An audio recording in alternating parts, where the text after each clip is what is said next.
Welcome back, everybody. This is Insanity Check. Ken right here, and my partner Skillet is on the phone because he is not back again, raised from the Sprint purgatory. What were you using? No, you know what it was? I've been having so many issues with Sprint as of late that I don't know what the fuck is going on. I guess it's because, like they said, these towers are down. I don't know, but I couldn't hear anything. I tried to call back. I couldn't hear anything again, so I was like, yo, whatever. I just had to, I guess, wait a few minutes. Yeah, so, but I'm back now. All right, cool. So we were just talking about the high school football players who were busted, convicted of raping the 16-year-old girl. But as I said at the top of the show, it just hasn't been a good few weeks for the blacks. This one is closer to our neck of the woods. Literally closer. Yeah. Again, for those of you who haven't heard, yet again, the pigs shoot down a young black kid. Yet again, the pigs say that he had a gun. Yet again, they can't find the gun. So, Kimani Gray, 16-year-old boy in East Flatbush, Brooklyn, was shot, I think 7 times. I think 3 in the back, 3 or 4 in the front, at the corner of his block. And like I just said, the pigs claim he had a gun. Can't seem to find that. Needless to say, the witnesses say he had no gun, as usual. So I mean, for us Brooklynites, for us New Yorkers, sadly enough, this is commonplace. Don't know how many times we've heard this, but I can tell you a few times. Let's see. Amadou Diallo shot, 23-year-old immigrant. They shot at this dude 41 times because he threw his wallet, square black wallet, at cops when they rushed up on him because, of course, he fit some description of something of a Negro and blasted him to death. Sean Bell, day before his wedding, in a car with 2 of his buddies, killed by a van full of cops. They shot at them, I think something like 50-something times. And didn't they reload during that particular case? One of the pigs actually reloaded his clip and kept on shooting. Why? Because there was a mysterious 4th man who fled from the scene who had the gun. Never found the man, never found the gun. Get out of here. And, of course, you have, forced gay porn star Abner Louima. Abner was soaked up by the pigs, another Haitian refugee. And they didn't kill him this time. No. They just decided to tear his asshole open with a plunger in the police precinct. Yeah, I mean, maybe they thought he had drugs up in there like the person from last week. Yeah, probably. And broke out his teeth with the same plunger. Yeah, I'm pretty certain that that's what he was saying. But here's something interesting for you, Skillet. So I actually took just a quick little prance through the internet world, and I was just. So how do you do that? How do you prance through the internet world? You twiddle your fingers right over the keyboard, and you just let things happen. So I looked up just trying to see I wanted some other cases because most people who know about the police crime in the city, and I do mean police crime, they know about those cases. But I was like, I want to know, were there how many other times did this happen? So just to run a quick rundown, I found this webpage, and it has a little list. 1999, Amadou Diallo. Told you that one. 41 shots were fired by 4 plainclothes cops. Diallo had no gun, only a wallet. All were acquitted. Okay, 2000, Patrick Dorisman, 26 years old, security guard, shot and killed by plainclothes pigs. He was approached by them to ask where they can get marijuana. They argued. He was shot and killed. No one charged. Grand jury found there was an accident. 2003, Osman Zongo, 24, shot and killed by undercover police dressed as a mailman during a raid. He was unarmed, had no criminal record. Officers was convicted of criminally negligent homicide, but served no jail time. 2004, Tim Stansbury, 19. He was shot in a rooftop stairwell by a police officer who admitted he was startled and pulled the trigger accidentally. Stansbury had no gun, no criminal record. Jury found the shooting was accidental. There appears to be no justification for the shooting at the time. No jail time. 2006, Sean Bell, just went over that. Yes. Pig shot 50 rounds at 3 males, 2 black, 1 Hispanic. No one had a criminal record. No one was found guilty. 2009, Oscar Grant, shot in the back, killed at a bar train station in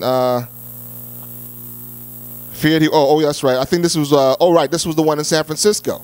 Yeah, that was the one when we saw the video where you said you had I believe you said one of your former coworkers couldn't rationalize how this could, there was something. Right. I mean, you can tell the story better than I did, but I mean, I remember you said there was some issue with the guy believing that the cop was just an evil murderer who just, a gun. Because that guy at the video, you actually could see the video. The guy is bound. Yeah, the dude with his hands behind his back, face down.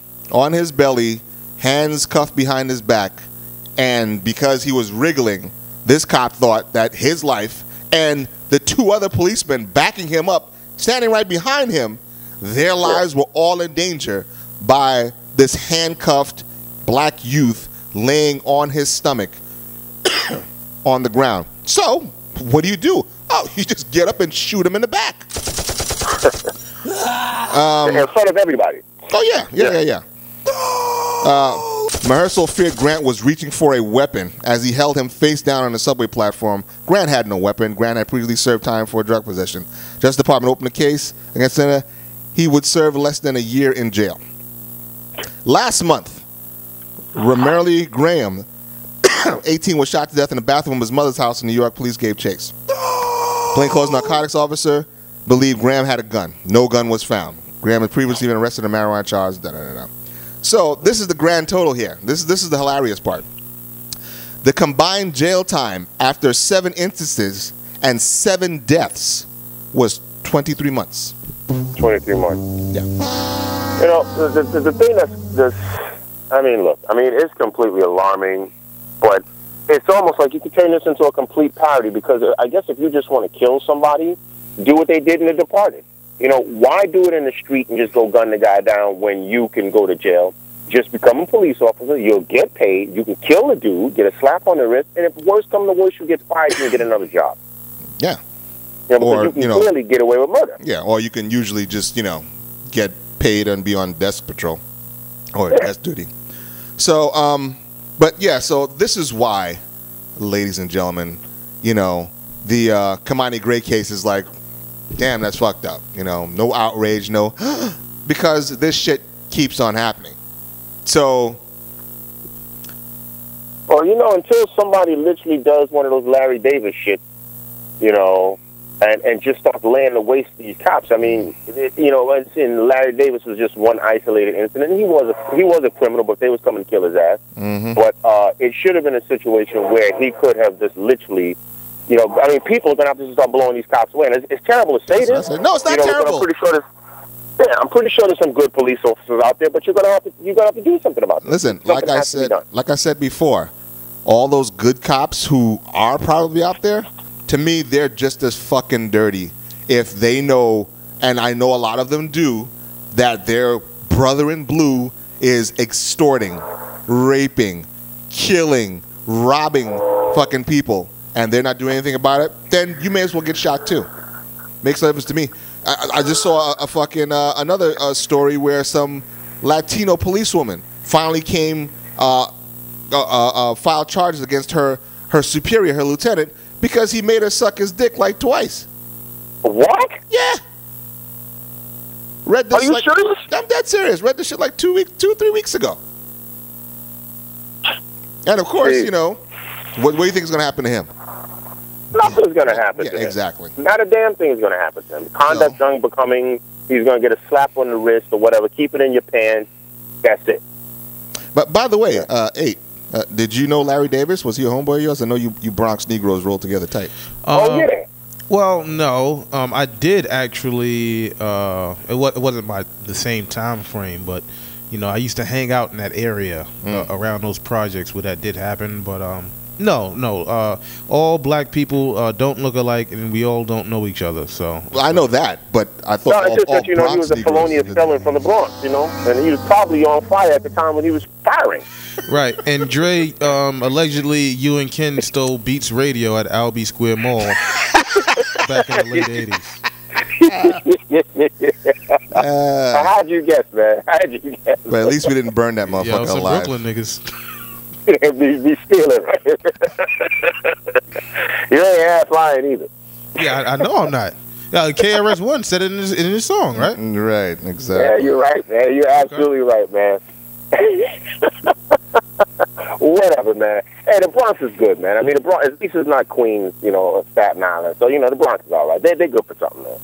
They're good for something.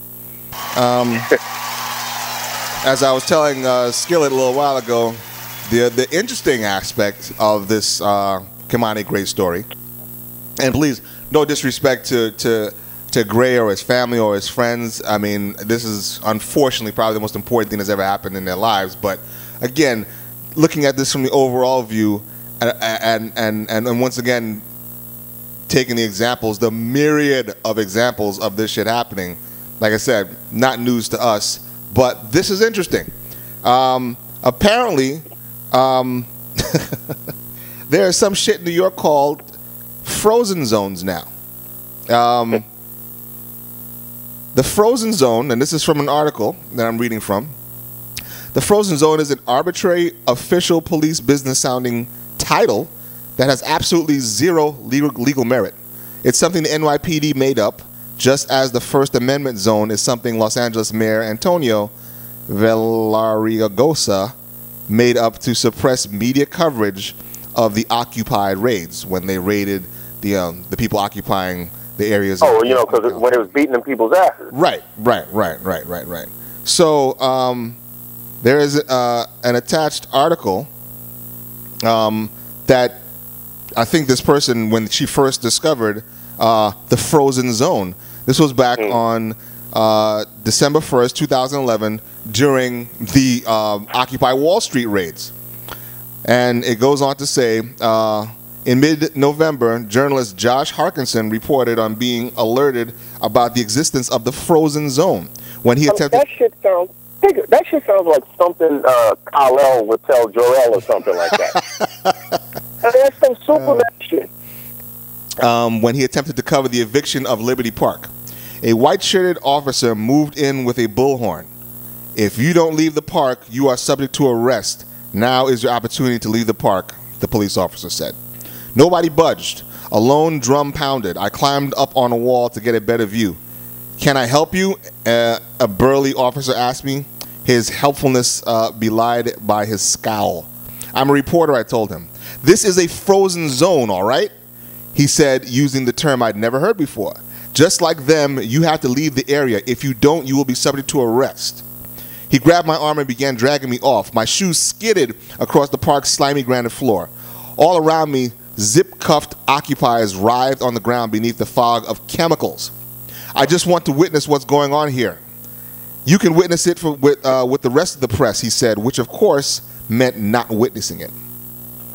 Why are you excluding the press from observing this, I asked. Because it's a frozen zone. It's a police action going on here. You could be injured. His meaning was clear. I let myself be bustled around the street to the press pen. What's your name? He replied. His reply came fast as he turned away. Watch your back. So, as we have witnessed before, and again,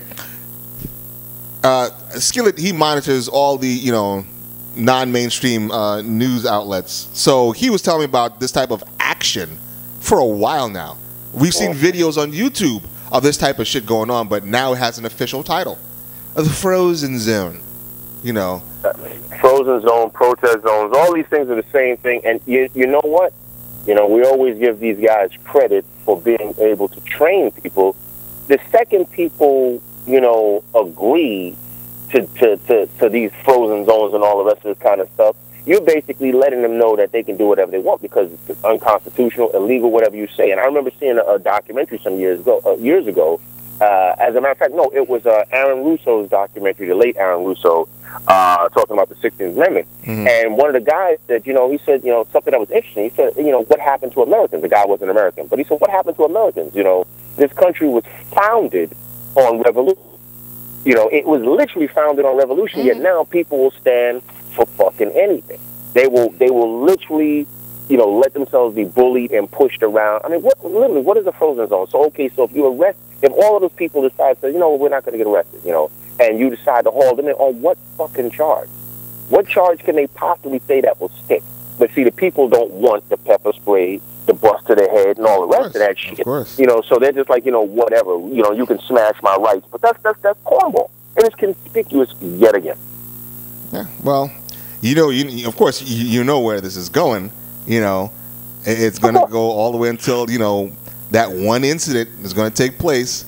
That's going to set everybody off, and then here comes the revolution. And then here comes a lot now, because remember, you know, no one has any weapons anymore. So, you know, what revolution? It's going to be like that revolution I told you about, you know, in Austria, when the people was, you know, they came and disarmed everybody, and then all of a sudden they had nothing but broomsticks. Right. So when they realized that, holy shit, we've been duped, oh, well, what you going to do? You going to throw Molotov cocktails at people? You going to put, like, near and eggs and try and bald people? I mean, what the fuck are you going to do? Now, really quickly, speaking of what weapons, did I read correctly that they took the assault ban off of the bill? See, I'm not sure, because I read something to that effect, but I didn't want to bring it to the show until I, you know, really got a chance to do a little bit more research on it. But I know there's been some chatter about that. Yeah. But I don't know, man. I really don't know. Well, I mean, that's what I read, that they were expecting way too much rebut from and friction from the Republicans. So they said they were going to do the bill and then try to add it on later or something like that, but they're not going to try to push the gun bill through with the assault ban. So it seems that thus far a small victory has been had. Well, I mean, yeah, that's probably the NRA flexing their muscles. Yeah. That's probably what that is. Probably NRA flexing its muscles.